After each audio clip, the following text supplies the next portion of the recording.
کہتے ہیں جس شخص کو جتنی زیادہ ناکامیوں کے بعد کامیابی ملتی ہے وہ اپنے وقت کا اتنا ہی بڑا کامیاب انسان بنتا ہے۔ آج اس ویڈیو میں ہم آپ سے ڈسکس کریں گے کچھ ایسے کامیاب لوگ جنہوں نے ہزاروں بار ناکامیاں دیکھیں پر انہوں نے اپنی ناکامی کو اپنا ایکسکیوز نہیں بنایا اور ایک دن پروف کیا کہ ناکامیوں کا مزہ چکھ کر ہی کامیابی ملتی ہے۔ شرط صرف اتنی ہے کہ ہمت نہیں ہارنی۔ چلے اب بات کرتے ہیں جیک ما کی۔ جیک ما اسکول میں 3 دفعہ فیل ہو چکے ہیں، 10 دفعہ ہارورڈ یونیورسٹی میں اپلائی کرنے کے باوجود ان کو ایڈمیشن نہیں ملا، 30 دفعہ مختلف جاب انٹرویوز میں جیک ما کو ریجیکشن کا سامنا کرنا پڑا۔ ایک دفعہ KFC میں 23 لوگوں نے انٹرویو دیا، 22 کی سلیکشن ہو گئی پر جو ایک رہ گیا وہ جیک ما تھا۔ پولیس میں 5 لوگوں نے انٹرویو دیا، 4 کی سلیکشن ہو گئی پر ایک جس کی نہیں ہوئی، جی ہاں وہ جیک ما ہی تھے۔ آخر ان حالات سے تنگ آ کر انہوں نے ایک کمپنی بنانے کا سوچا جس کے لیے انہوں نے اپنے رشتہ داروں اور دوستوں سے پیسے ادھار لیے، پر ان کو یہی سننے کو ملا کہ یہ کمپنی کبھی نہیں چل سکتی اور یہ ناکام ہو جائے گی۔ جیک ما نے ہمت نہیں ہاری اور دن رات محنت کر کے انہوں نے ایک کمپنی بنائی جس کو آج لوگ علی بابا کے نام سے جانتے ہیں اور یہ دنیا کی 8ویں بڑی کمپنی ہے۔ آج جیک ما کی کل ورتھ $8.6 بلین ہے۔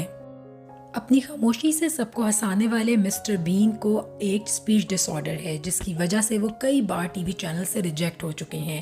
آج دنیا کا بچہ ان کو جانتا ہے صرف اس لیے کیونکہ انہوں نے اپنے ڈس آرڈر کو اپنا ایکسکیوز نہیں بنایا بلکہ ہر ریجیکشن کو ایک اپرچونٹی سمجھا اور آج وہ دنیا کے بیسٹ کامیڈینز میں شمار ہوتے ہیں۔ چلے اب بات کرتے ہیں میسی کی۔ جب وہ 11 سال کے تھے تو ان کو اسکول کی فٹ بال ٹیم سے نکال دیا گیا تھا کیونکہ ان کو ایک گروتھ ڈیفیشنسی ڈس آرڈر تھا جس کی وجہ سے ان کا قد دوسرے بچوں کی نسبت بہت چھوٹا تھا، بٹ اس ڈیفیشنسی کو انہوں نے اپنی اسٹرینتھ بنایا اور فٹ بال میں خوب محنت کی۔ آج میسی دنیا کے بہترین فٹ بالرز میں شمار ہوتے ہیں۔ اوپرا ونفری کو بھی نیوز چینل سے یہ کہہ کے ہٹا دیا گیا تھا کہ وہ ٹی وی کے لیے ایک فٹ پرسنالٹی نہیں ہے، لیکن آج اوپرا ونفری دنیا کی بہترین ٹی وی ہوسٹ مانی جاتی ہیں۔ اسٹیو جاب کے نام سے تو سبھی واقف ہیں، جن کو اپنی ہی کمپنی سے ہٹا دیا گیا تھا، پھر انہوں نے ایک کمپنی سٹارٹ کی جہاں پر ان کو فیلئر کا سامنا کرنا پڑا۔ کچھ عرصے کے بعد انہوں نے واپس اپنی کمپنی ایپل جوائن کی جہاں پر انہوں نے دن رات محنت کی اور آج اس کمپنی کو دنیا کی بلندیوں تک پہنچا دیا ہے۔ کسی کا نام تو آپ سب نے سنا ہوگا۔ کیا آپ جانتے ہیں کہ اس کے فاؤنڈر ایک اسکول ڈراپ آؤٹ تھے جنہوں نے 109 بار مختلف بزنس سٹارٹ کیے جو کہ فیل ثابت ہوئے؟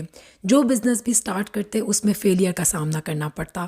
آخر 65 سال کی عمر میں انہوں نے ایک سیکرٹ ریسیپی بنائی جو وہ ڈفرینٹ ریسٹورنٹ اونرز کے پاس لے کر گئے پر کسی نے بھی ان کی اس ریسیپی کو قبول نہیں کیا۔ آخر سب حالات سے تنگ آ کر 65 سال کی عمر میں انہوں نے یہ ریسیپی خود ہی سے بیچنا سٹارٹ کر دی۔ KFC دنیا کی آج بہترین فوڈ چینز میں سے ایک ہے۔ آج KFC کے 15,000 برانچز ہیں۔ مائیکل جارڈن دنیا میں باسکٹ بال کا ایک بہت بڑا نام۔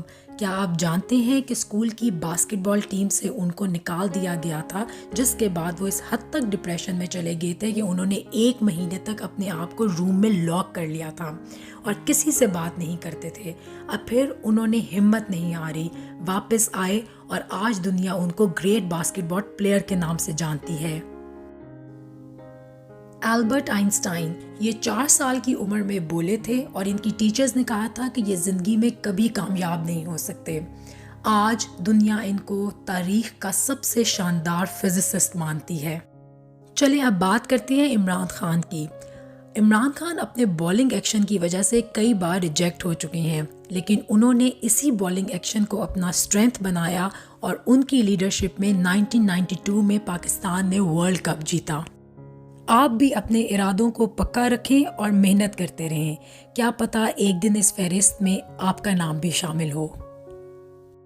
اگر آپ کو یہ ویڈیو پسند آئی ہے تو چینل کو سبسکرائب کر دیں اور ساتھ لگے بیل کے آئیکن کو دبا دیں۔